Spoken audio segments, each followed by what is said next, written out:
Hello everyone, welcome to Varnika classes.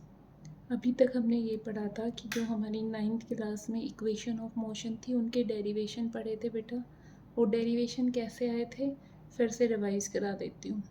हमारा जो motion होता है वो दो तरह का होता है, एक होता है यूनिफॉर्म मोशन, एक होता है नॉन यूनिफॉर्म मोशन। यूनी मतलब यूनिफॉर्म, एक जैसा मोशन। अगर हमारा यूनिफॉर्म मोशन है इसका मतलब वेलोसिटी क्या है बेटा, कांस्टेंट है। और अगर वेलोसिटी ही कांस्टेंट हो गई, वेलोसिटी में चेंज ही नहीं हुआ, इसका मतलब एक्सेलरेशन क्या है आपका, ज़ीरो है। और अगर एक्सेलरेशन ज़ीरो है उसका मतलब जो डिस्प्लेसमेंट होगा उसका फॉर्मूला v/t होगा। ये कब लगाएंगे, जब हमारा एक्सेलरेशन क्या होगा बेटा, ज़ीरो होगा। सेकंड जो नॉन यूनिफॉर्म मोशन है उसका मतलब वेलोसिटी हमारी कांस्टेंट नहीं रहेगी। वेलोसिटी कांस्टेंट नहीं रहेगी तो एक्सेलरेशन तो होगा।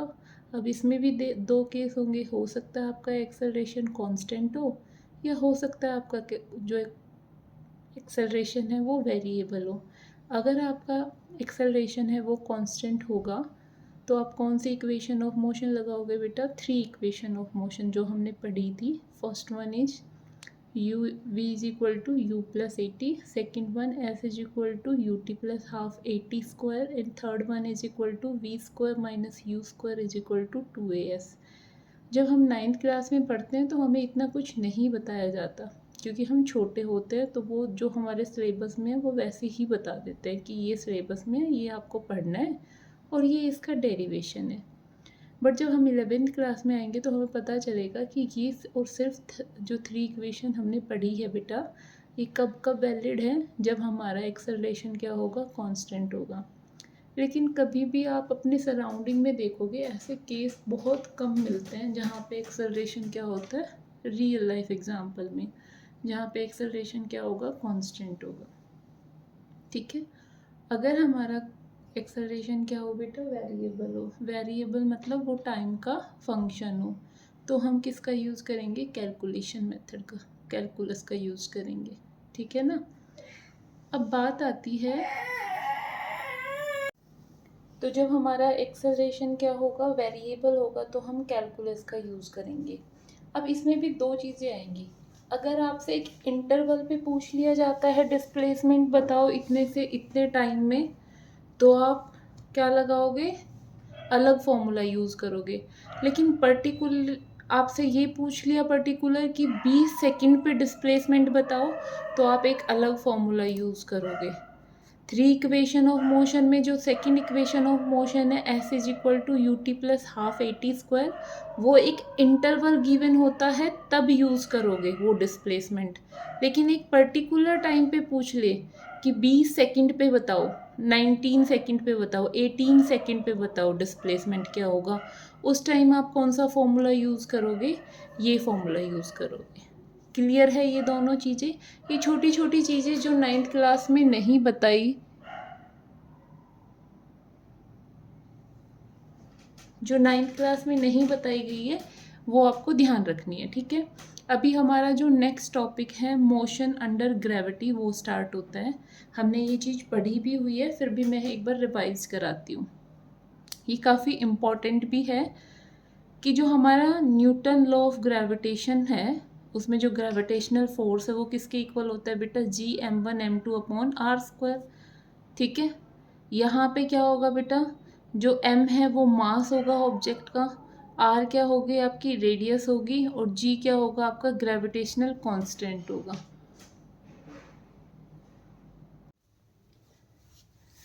अर्थ का मास कितना होता है, 3 × 10⁻24 kg होता है। रेडियस होती है 6400 किलोमीटर, और जो ग्रेविटेशनल कांस्टेंट होता है वो आपको याद रखना है 6.67 × 10⁻11। ठीक है। अब होता क्या है बेसिकली कि हमने जो ग्रेविटेशनल फोर्स पढ़ा है वो क्या होता है, G m1m2/r²। इसमें जो कैपिटल M है वो है अर्थ का मास, और जो स्मॉल m है वो अर्थ की सरफेस पे कोई एक ऑब्जेक्ट रखा है जिसका मास कितना है बच्चा, स्मॉल m है। ठीक है। अब रेडियस क्या हो जाएगी, ये इतना ऊपर दिख रहा है ऑलमोस्ट किस पे है, ये सरफेस पे है, तो जो हमारी रेडियस होगी, जो इनकी डिस्टेंस होगी, वो अर्थ की रेडियस होगी, जिसको हम किससे डिनोट कर रहे हैं, कैपिटल आर से डिनोट कर रहे हैं। ठीक है, ये तो हमारा ग्रेविटेशनल फोर्स है। ठीक है, एक फोर्स और होता है जो मास इंटू एक्सेलरेशन होता है। ठीक है, अगर मैं फर्स्ट और सेकंड इक्वेशन को कंबाइन करती हूँ बच्चा, तो एफ और एफ तो क्या हो जाएंगे, कैंसिल आउट हो जाएंगे। आपकी इक्वेशन क्या बनेगी, G M M upon R square और एम ए, ये दोनों क्या हो जाएंगे, आपके इक्वल हो जाएंगे। एम से एम क्या हो जाएगा, कैंसिल हो जाएगा। ए किसके इक्वल हो गया, G M upon R square. अब जो यहाँ पे एक्सेलरेशन है, उसको हम एक्सेलरेशन ना लिख के क्या लिखेंगे, एक्सेलरेशन ड्यू टू ग्रेविटी लिखेंगे। एक्सेलरेशन ड्यू टू ग्रेविटी लिखेंगे। ठीक है, क्योंकि अर्थ के सेंटर के साथ कंपेयर हो रहा है। तो G M upon R square हो गया बच्चा। आपने ये चीज़ तो देख ली कि जो एक्सेलरेशन ड्यू टू ग्रेविटी आया है हमारा, वो ऑब्जेक्ट के मास पे डिपेंड नहीं करता है ना, वो ऑब्जेक्ट के मास पे डिपेंड नहीं करता, सिर्फ अर्थ के मास पे डिपेंड करता है और उसकी रेडियस पे डिपेंड करता है।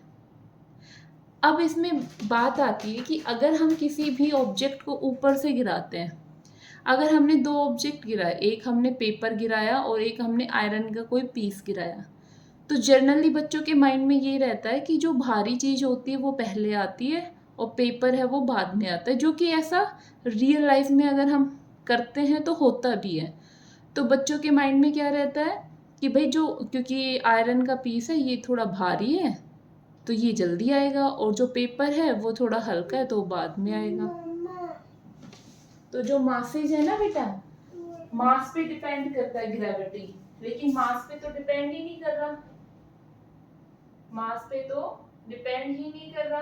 किस पे डिपेंड कर रहा है, वो अर्थ के मास पे डिपेंड कर रहा है।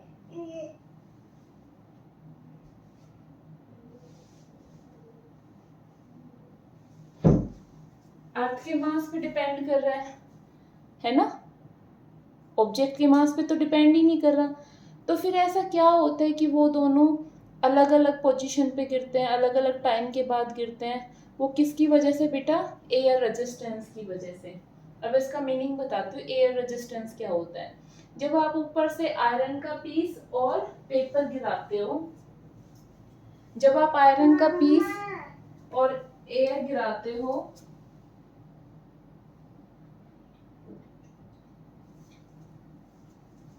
जब पेपर और आयरन का पीस ऊपर से गिराती हूँ तो पेपर क्या होता है बेटा, हल्का होता है।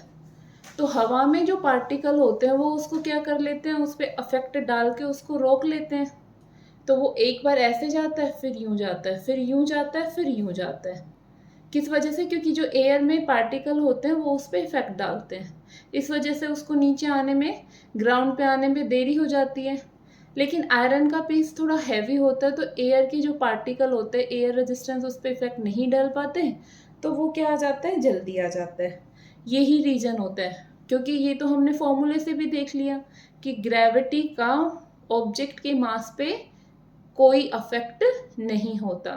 सिर्फ और सिर्फ किसकी वजह से वो लेट आता है, एयर रेजिस्टेंस की वजह से लेट आता है।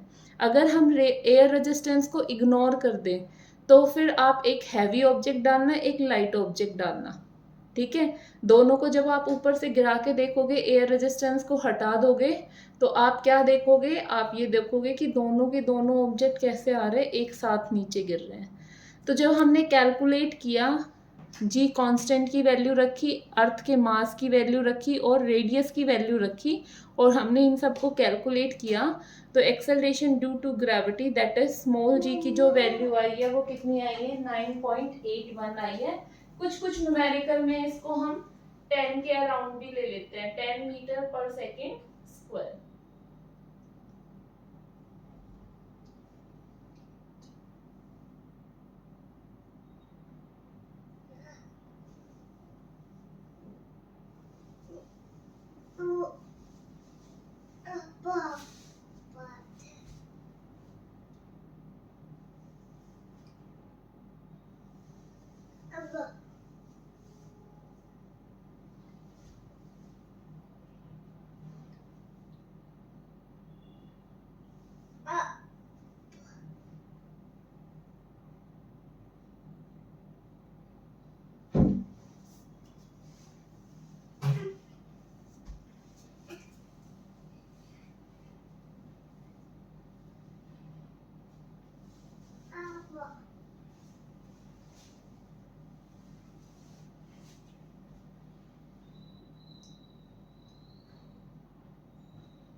तो हम इसमें क्या निकालेंगे बेटा, फर्स्ट केस डिस्कस करेंगे जो कि ग्राउंड टू ग्राउंड है। इसका मीनिंग क्या है कि कोई भी ऑब्जेक्ट को हम ग्राउंड से थ्रोन करेंगे अपवर्ड डायरेक्शन में, तो कुछ टाइम के बाद वो कहाँ पे आएगा, ग्राउंड पे आएगा। क्यों? ग्रेविटी के इफेक्ट की वजह से।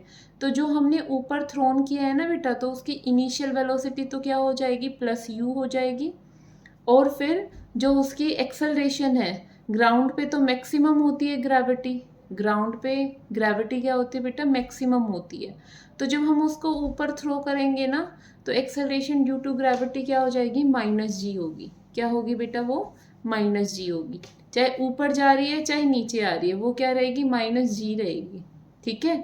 तो हम पहला केस क्या करेंगे, ग्राउंड टू ग्राउंड, उसमें जो टाइम ऑफ फ्लाइट निकालेंगे।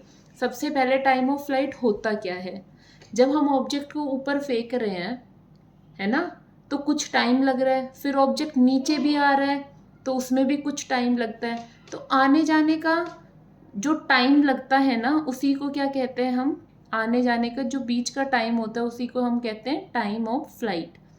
ठीक है। तो इसमें फर्स्ट केस में हमें डिस्प्लेसमेंट निकालना है। डिस्प्लेसमेंट क्या होता है बेटा, इनिशियल और फाइनल पोजीशन के बीच का डिस्टेंस।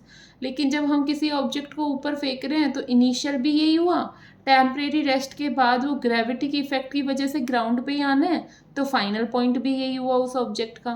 तो इस वजह से डिस्प्लेसमेंट निकालना था। Second of equation of motion से क्या होता है, F is equal to U T plus half A T square. लेकिन डिस्प्लेसमेंट तो क्या हो गया, जीरो हो गया। यू हमारा प्लस यू है, टी हमारा एज इट इज। एक्सेलरेशन की वैल्यू क्या है, माइनस जी है।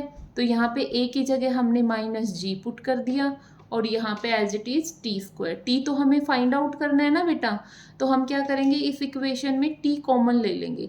यहाँ पे यू बचा, यहाँ पे क्या बचा बेटा, minus G T upon two. एक टी तो हमने बाहर ले लिया। अब बात ये आती है, हमारी ये इक्वेशन किसके इक्वल आ गई, डिस्प्लेसमेंट तो जीरो है। तो जब हम ऐसे फैक्टर निकालते हैं तो या तो ये जीरो होगा या ये जीरो होगा, लेकिन टाइम तो कभी जीरो नहीं हो सकता, टाइम तो कभी जीरो हो नहीं सकता।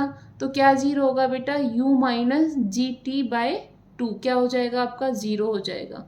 तो यहाँ से u किसके इक्वल आएगा बेटा, जी टी अपॉन टू के इक्वल आएगा। बट हमें तो टाइम ऑफ फ्लाइट निकालना है ना, टाइम ऑफ फ्लाइट निकालना है। तो यहाँ पे t किसके इक्वल आ जाएगा बेटा, टू यू अपॉन जी के इक्वल आ जाएगा। इसका मतलब क्या है बेटा, जो u है वो टाइम के क्या होगा, डायरेक्टली प्रोपोर्शनल। लेकिन जो ग्रेविटी है वो टाइम के क्या होगी, इनवर्सली प्रोपोर्शनल होगी। ये आपको फॉर्मूला याद रखना है। केस कौन सा है बेटा, ग्राउंड टू ग्राउंड है। केस कौन सा है बेटा, ग्राउंड टू ग्राउंड है। उसमें जो टाइम ऑफ फ्लाइट का फॉर्मूला आया है वो क्या है, two U upon G. U किसको रिप्रेजेंट कर रहा है, इनिशियल वेलोसिटी को, और जी किसको रिप्रेजेंट कर रहा है, एक्सेलरेशन ड्यू टू ग्रेविटी को। ठीक है। इसमें एक केस और आता है बेटा, मैक्सिमम हाइट भी निकालनी है। जब हमने ऑब्जेक्ट ऊपर थ्रोन किया है, जब हमने ऑब्जेक्ट को ऊपर थ्रोन किया है, तो फिर जो उसकी हाइट होगी वो मैक्सिमम कहाँ तक जाएगा ऑब्जेक्ट, तो जो वो हाइट है वो क्या होगी आपकी, मैक्सिमम हाइट आपको इसमें निकालनी है।